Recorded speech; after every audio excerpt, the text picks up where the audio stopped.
चलिए छात्राओं, अगली पंक्तियाँ देखते हैं।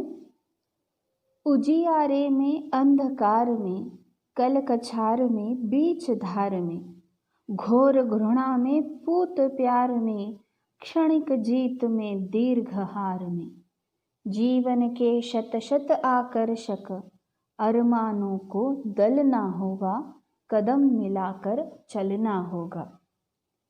इन पंक्तियों में कवि क्या कहता है कि उजियारे में हो या अंधकार में हो, मतलब आप अच्छी परिस्थिति में हो, शायद संपन्नता हो आपके जीवन में, चाहे फिर निराशा का घनघोर अंधेरा छाया हो, कल कछार में या बीच धार में। कल कछार मतलब नदी के तट पर हो, यानी नदी के दोनों तट जो सुरक्षित माने जाते हैं, या बीच धार में हो। नदी के बीच में जो मुख्य प्रवाह होता है नदी का, वो काफ़ी तेज बहाव का होता है, जिसमें कोई तैर नहीं सकता, उससे पार होना बहुत मुश्किल काम होता है। तो लेखक यहाँ पर क्या कहता है कि कल कछार में या बीच धार में, मतलब आप सुरक्षित जगहों पर हो या फिर संकटों से घिरे हो, मुश्किलों से घिरे हो। घोर घृणा में, पूत प्यार में। घोर घृणा मतलब, घोर मतलब बहुत ज़्यादा, घृणा मतलब नफरत। आपको कोई बहुत ज़्यादा नफरत करता है, आपको कोई अच्छी बात नहीं कहता। या पूत प्यार में, पूत मतलब लड़का या बेटा, कोई आपको बेटे जैसा प्यार करता है, तो कोई आपको बहुत नफरत भरी नज़रों से देखता है, आपसे नफरत से बात करता है। क्षणिक जीत में, दीर्घ हार में, ये बहुत बड़ी बात है। जीत कैसे है? क्षणिक है, एक क्षण के लिए जीत मिलती है, लेकिन जीवन में बहुतों बार हारना पड़ता है। हमारे जीवन में अक्सर हम हारते हैं, लेकिन हमें आकर्षण जीवन में सिर्फ क्षणिक जीत का होता है। कवि क्या कहते हैं, आप किसी भी परिस्थिति में हो, आप संपन्नता भरा जीवन जीते हो, निराश हो, आप संकटों से घिरे हो या सुरक्षित जगहों पर हो, आप नफरत करने वाले लोगों के बीच हो या प्यार करने वाले लोगों के बीच हो, आप जीतने वाले जीत हो या फिर हारने वाले पराजित, लेकिन किसी भी परिस्थिति में, किसी भी क्षण में आपको जीवन के बहुत सारे आकर्षणों को, बहुत सारे आपकी इच्छाओं को, अरमान मतलब इच्छा, आपकी कई अरमानों को आपको दलना पड़ता है। दलना मतलब पीस डालना या फिर उसे रोन देना, मतलब कुछ पाने की इच्छा के लिए आपको कुछ खोना पड़ता है, ये खोना पड़ेगा। बिना कुछ खोए या बिना कुछ नष्ट किए आपको निर्माण का आनंद नहीं मिल सकता। कवि क्या कहते हैं कि आप किसी भी परिस्थिति में हो, किसी भी प्रकार का जीवन आप जी रहे हो, आपको हर बार अपने जीवन के बहुत सारे आकर्षक अरमानों को दलना पड़ेगा।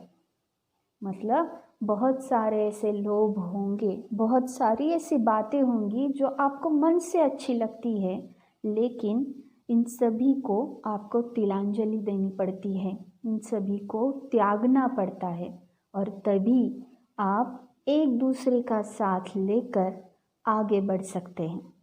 ये अरमानों को दलना है, इसे इन इच्छाओं को आपको त्यागना होगा, तभी जाकर आप एक दूसरे के साथ कदम से कदम मिलाकर आगे बढ़ सकते हैं, अपनी उन्नति कर सकते हैं और अपने साथ साथ अपने देश की भी उन्नति कर सकते हैं। कविता की अंतिम पंक्तियाँ देखिए।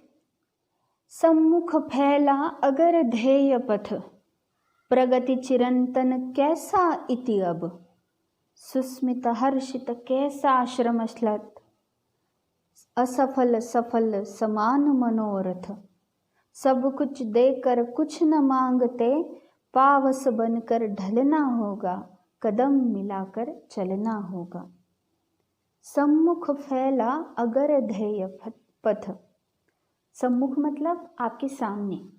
आपके सामने अगर आपका ध्येय निश्चित है, सुनिश्चित किया है आपने, तो प्रगति तो चिरंतन है। चिरंतन मतलब जिसका कोई अंत नहीं होगा। आपकी प्रगति, आपकी उन्नति निश्चित है अगर आपके सामने हर क्षण हर बार आपका ध्येय पथ होगा। उस ध्येय पथ से आप जब तक भटकते नहीं हैं तब तक किसी में इतनी हिम्मत नहीं कि आपको हरा सके। प्रगति चिरंतन होगी। कैसा इति अब, कैसा इति अब मतलब, इति मतलब विश्राम या किसी घटना का, किसी प्रसंग का विराम, जहाँ पर वो समाप्त हो जाएगा, किसी चीज़ की समाप्ति, उसे कहते हैं इति। तो कहीं पर भी समाप्ति नहीं हो सकती आपके जीवन मूल्यों की, आपके प्रगति की, आपकी उन्नति की। लेकिन कब? जब तक आपके सामने हमेशा हर क्षण के लिए आपका ध्येय पथ होगा। आप इस ध्येय पथ पर चलते हुए कष्ट से थके जाएंगे, लेकिन ये श्रमश्लथ, श्रमश्लथ मतलब आपकी थकान, या आपकी जो थकान है ये भी परिवर्तित हो जाएगी।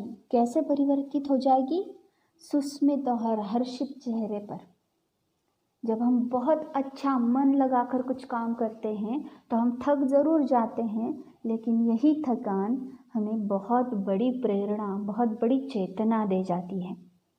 तो कवि क्या कहता है कि अगर मन लगाकर अपने ध्येय पथ पर आप चलते हो तो आपकी प्रगति तो चिरंतन होगी ही, लेकिन उसी के साथ साथ आप थक नहीं जाएंगे, बल्कि यह थकान आपके चेहरे को और भी ज़्यादा सुस्मित, मतलब जिस चेहरे पर स्मित हास्य है, जो हर्षित है मतलब खुश है, ऐसा व्यक्ति आप बन जाएंगे।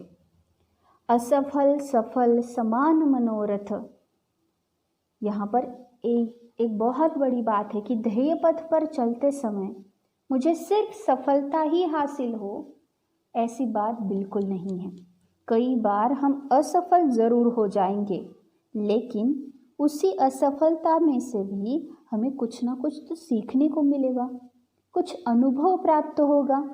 ये अनुभव हमारे ध्येय पथ पर आगे बढ़ने के लिए प्रेरणादायी होगा। इसीलिए हमें सफलता या असफलता, इन सारी बातों को भूलकर अपने ध्येय पथ पर निरंतर काम करना होगा। तभी जाकर हमें इस ध्येय पथ पर हमारा अंतिम जो ध्येय है वो मिल पाएगा।